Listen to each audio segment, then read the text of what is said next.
Diary of a Man in Despair. Friedrich Reck. October 1940.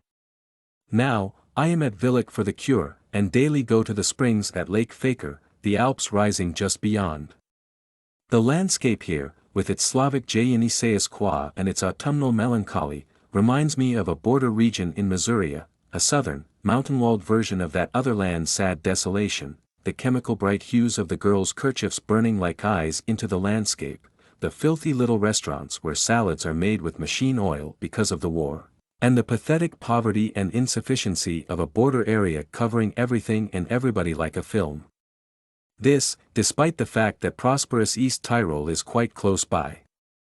The hotel room where I sleep and have to stay in bad weather has the smell of the Balkans about it. A man in a well-cut suit is almost enough to stop the traffic. The spa area is full of men taking the cure. Many of them have the lock of hair falling over the forehead that is characteristic of the Viennese house superintendent, the same hairstyle affected by our gypsy baron. And their speech, as one hears it from the dressing room adjoining, has the ring of the Balkans about it too, the price of pork, transactions in corn, women. Sometimes a joke about Hitler. But that is exceptional. People do not pay too much attention to him here, in this border region. And now all the memories of this apocalyptic summer flood back. I recall now those days in early summer when bearded old grandfathers crowded about as the bulletins of victories were posted, their eyes glittering with greed and joy. It never entered their heads that a victory by Hitler would change unrecognizably their world of the moderate rental and payment when due morality. I see it all again, a whole people drunk on the success of a series of political robberies, thundering approval in the movies when the newsreels pictured burning men, a bloodthirsty mob roaring rapturously at the sight of human torches plummeting out of exploding tanks. There they all are before my eyes, beer-soaked old pinochle players dividing up continents over their steins, the post office clerks rolling their eyes at each other when the greeting is not Heil Hitler, the stenographers promenading in silk stockings stolen in France by their boyfriends, the heroes on leave filling the air with stories about how they made their shaving cream from the froth of champagne. The enthusiasm of 1914 was nothing compared to this, those pastors' wives distributing thin sandwiches on the steps of troop trains during the First World War were really giving expression to a most understandable fear. People saw disaster coming at them through every door and window. They tried to drown their fears in shouting exhilaration over rolling troop trains and the smooth perfection of the mobilization machinery. What is happening this time is something else. It is malevolent, crafty, bandit-like. Bourgeois Germany of 1914 had no idea of the game of roulette that was then beginning, in which the generals and industrial speculators would frivolously stake human lives. People then still had something of the old reliable uprightness of their middle-class past, something of a soul. Today, that is buried beneath muck and sewage and blood, but I still believe in it, and pray daily to see it reappear. What is happening here is something else, of which the grimmest manifestation is certainly the total absence of identification with the fighting. All people care about is the booty from these gigantic raids. In 1870, at least, legends arose about the cavalry battles around Metz. Sedan must have affected people as a powerful drama, despite the war poster paintings of the time. But no sparkling squadrons of cavalry gallop forth today. To a large extent, battles are now matters of movements back and forth of standardized machines. It may well be that this complete mechanization of war has a great deal to do with the complete idiocy of those who look on at it. You turn the knob of your radio, and are served up gigantic wheelings of armies. You forget entirely about the daring and alertness required of the strategists, you hear only the boom from the loudspeakers. What you know about is, perhaps, the death of somebody on your side in a particular episode, and for the rest, about the silk stockings which Hazel sent Teresa from Turquoise, or about the cognac which some army paymaster liberated from France and which is now drunk in all the bars from coffee cups. Wellington's words at Waterloo were part of Prussian legend for 100 years thereafter, and of Sedan there remained the image of an unfortunate emperor who tried unsuccessfully to find death on the battlefield, and then presented his dagger à son cher cousin. But this time, What really will remain in people's minds of the breakthrough at this latest Battle of Sedan, which ushered in the French tragedy? Or the taking of the Somme line? Nothing. I am certain that 3 weeks from now not one of the 800 people who were in that movie house with me will be able to associate the names of the places with the battles they saw. It is an old theory of mine that gasoline has done far more harm to mankind than alcohol, and I am sure that the masses in the United States or England react just as little to what happens to them as the Germans. But it is shattering when this Hottentot condition happens to one's own people. The average German now registers developments as he would the scores of the Sunday football games, shouts happily over the results and has forgotten all about them by next morning. He has got into the habit of victory, and takes each successive triumph more and more for granted, which is charmingly simple of him, except that he is becoming more and more brutalized, and the level of his greed is constantly going up. I can hear the rumbling of a terrible storm in the distance.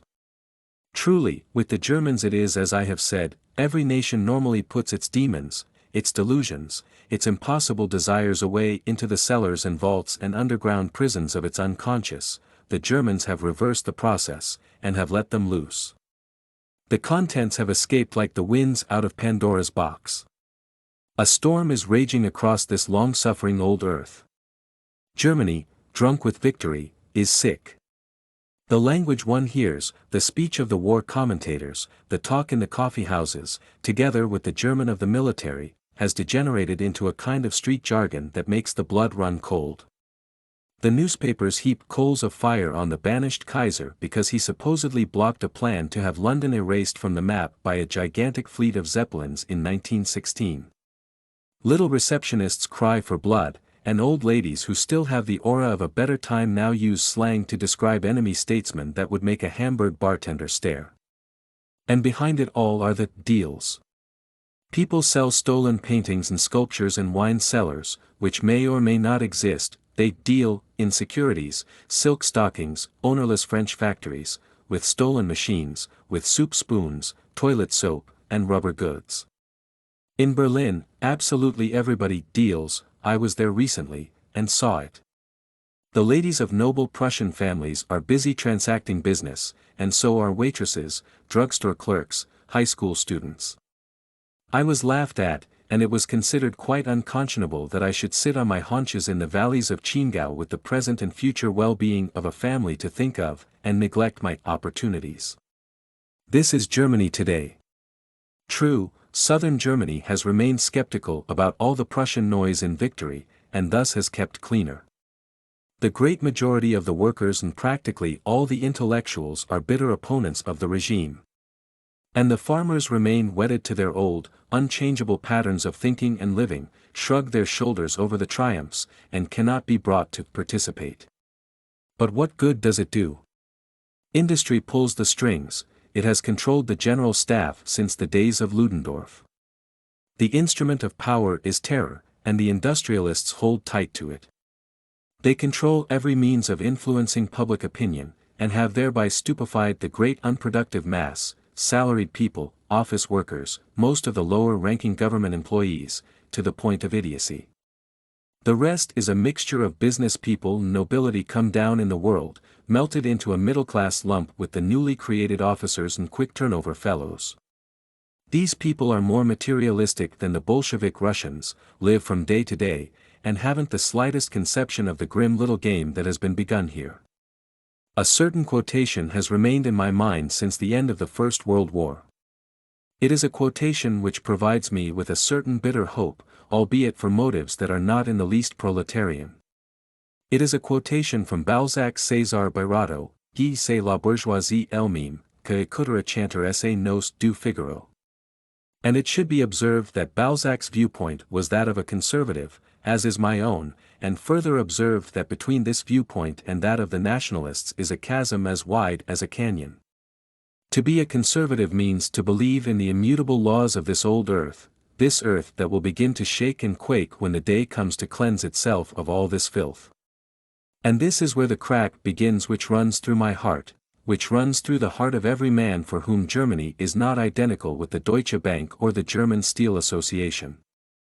The poor little remnant of the German intelligentsia is also supposed to become part of the amorphous and comfortable docile mass of vegetable peddlers. For the good of the nation, I am expected to become adjusted. Specifically, I am required to deify this Reich, and the gentleman from the furnished room who has made himself its leader. I am supposed to sing in praise of deceit, of murder, of treaty breaking. And I am supposed to join in the shrieks, the jubilant shouts as the enemy falls like a torch from his exploding aeroplane. Yes, and this is truly effrontery enough to take the breath away. They are now demanding that a man forget everything he has learned in the course of travel and conversation abroad, and adopt comments about other countries of the propaganda ministry, a ministry of salesmen turned diplomats, informed by teachers turned foreign correspondents. To resolve my differences with God, I am supposed to adopt the thoroughly base and godless contention that right is what is useful for Germany. I, who believe I know something about the laws of history and geopolitics, am expected to lower myself to the level of the canaille and scum of this nation, and believe in the permanence of a regime whose Magna Carta was a broken treaty and whose foundations are largely propaganda. In a Berlin movie theater recently, I saw the newsreel in which Hitler, standing in front of the historic railway car in the forest of Compiègne, receives the news of the capitulation of France, and then begins to dance on one foot like an Indian, a dirty old pig playing at being a boy, less worthy of respect than the band Kaiser, who is still paying for his sins. Among these sins I count such actions as conducting the orchestra of the Potsdam Life Guards, and with old Franz Joseph present, slapping King Ferdinand of Bulgaria on his blue uniformed backside as the latter was bending over a map. Nevertheless, I still remember the cold March morning when one of our farmhands came back from town with the news that the old Kaiser had died. Monarchs have an importance in the scheme of things. They carry the dignity of the people they rule like a cloak around their shoulders. The life of that simple farmhand was ennobled by being the true servant to a true master, and I have been brought up in the same tradition of duty and obedience. But I have never been so ashamed of my countrymen as I was there in that movie house, surrounded by the clamor of a mob in ecstasy over the sight of its hopping Führer. I stood up and left. The gesture was understood, and nasty remarks came from left and right. I was supposed to do that hopping filth the honor of applauding it. If I had given any clearer expression to what I was really thinking, I would very likely have been lynched.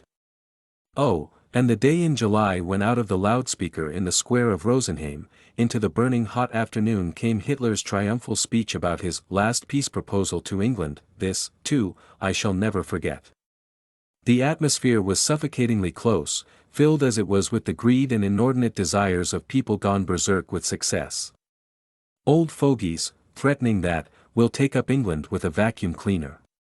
And the big talking rear echelon warrior, home from the wars for the moment with the inevitable office chippy on his arm, and in line with his role here of strategic expert, announcing that England will take 14 days, at most.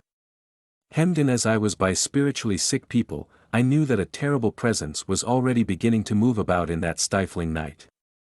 Knowing as I did that England's answer must inevitably be no, I felt more alone among these thousands of people than if I had been at the North Pole.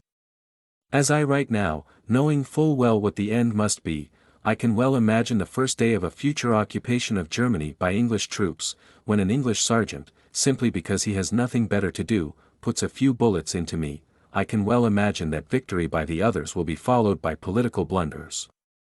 I am far from making the mistake of thinking that nothing but devils live here, while nothing but angels live over there. Nevertheless, I cannot overlook the fact that a European psychosis is nearing its end in the dance of death that is going on in Germany, the psychosis of nationalism, and that Europe must now decide either to destroy it, or be itself destroyed.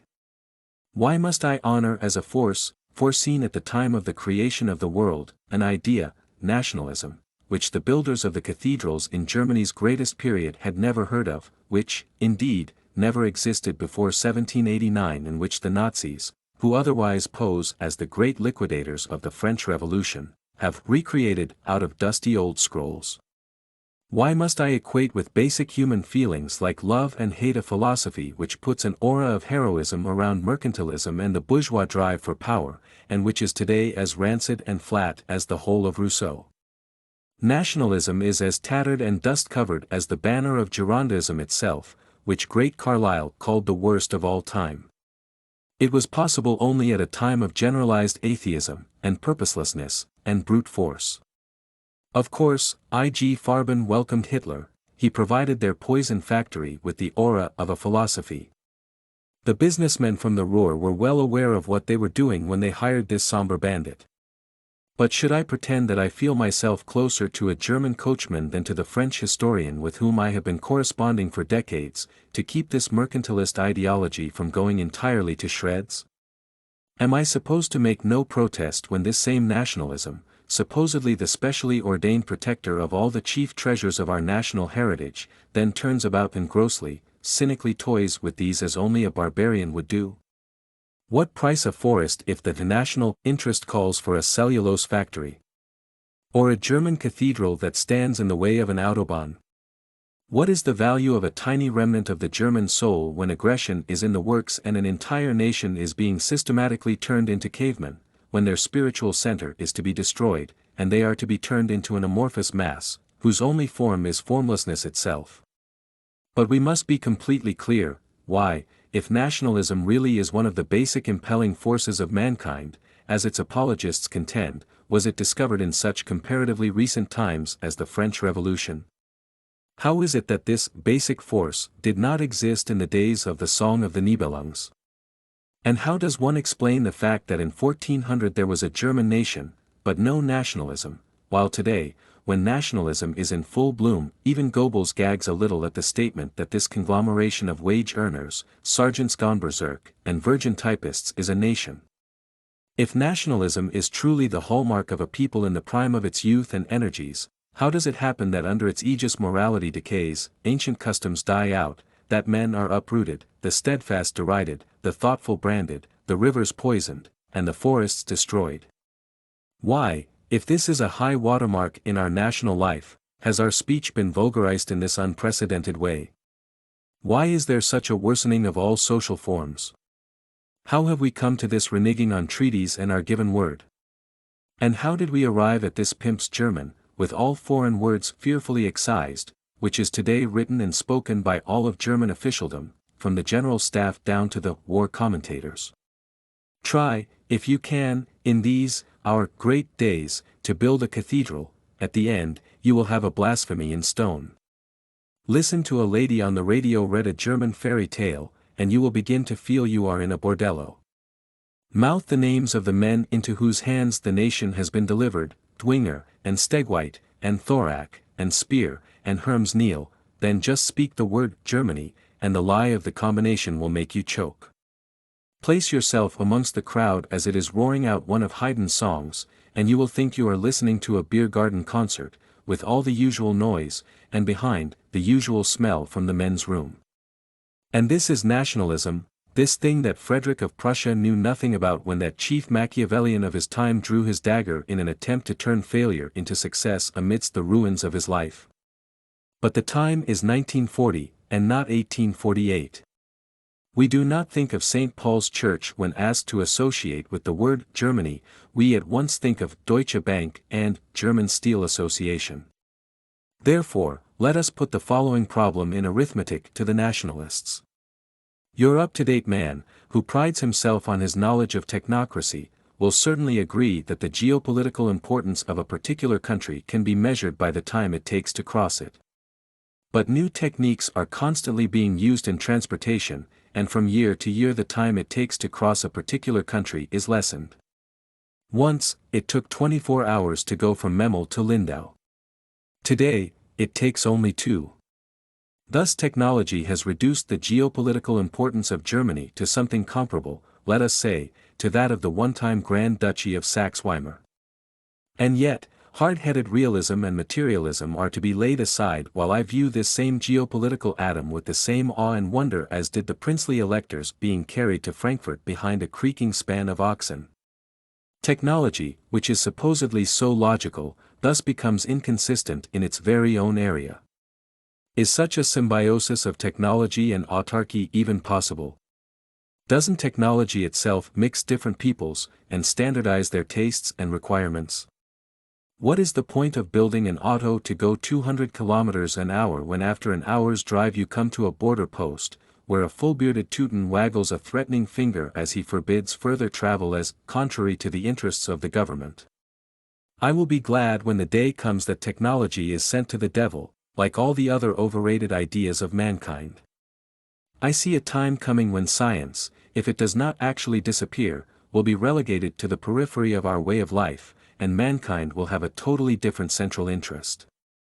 But because science is now so important, those in control think that this perverse condition can be maintained indefinitely. For example, one region has a surplus of lemons, and another does not have enough. Powerful means of transportation are constantly running back and forth between the two regions, and yet no lemons can be carried from one to the other. If this kind of thing can really be enforced indefinitely, what other purpose can technology serve than filling all life with stench, noise, filth, and the roar of the degenerate masses? Nationalism, no matter how loudly defended today, is almost finished, and the coup de grace will come in this most mob-like of all wars. Tomorrow it will be behind us, an ugly, sweaty dream. The idea of a united Europe was not always upheld by me, but I know now that we can no longer afford the luxury of considering it a mere idea. Europe must either make any further wars impossible, or this cradle of great ideas will see its cathedrals pulverized, and its landscape turned into a plain. Today, on the way home from Villach, I stopped at the quarry, shimmering under the autumn sun. A sand viper, about to take its midday siesta, was just crawling into the protecting shadow of the rocks. I looked at it for a long time, and the brightly colored reptile looked back at me out of its knowledgeable and weird and mutely mournful eyes. There is a legend at home that these reptiles were created out of the old and ever-renewed earth to suck up all the acids and poisons which ooze out of the deeds resulting from human cruelty, and out of all our sins. For a long time I remained there, watching. Then I walked the rest of the way back to the lake. The sun was setting behind the mountains, and I felt the cold breath of autumn, felt, also, sadness for another year almost gone, and for all of the life out of which we are being cheated because her Krupp wants more money and the generals cannot stop their self-aggrandizement. Nor has this quiet valley escaped their noisy attentions. In the street below, a company of soldiers marches by, under the command of a lieutenant sitting on a brindled mare like a dog on top of a picket fence. They are singing some new marching song introduced by the Nazis. The old soldiers' songs have been discarded as sentimental, and the new ones have the thin, overworked sound of something heard from a barroom. But on the local billboard where yesterday the conscientious head of the local Nazis had painted "God Punish England" amidst all the other greatly oversized slogans, there was today something else. An inconceivable, an almost godless thing had happened, and I was perhaps the first to come upon it. There, where "God Punish England" had been inscribed in letters of fire across the billboard, someone had erased England and had put in its place the name of a geographical region far from this outermost region of the one-time Holy Roman Empire. The wrath of God had been invoked to fall down upon Prussia.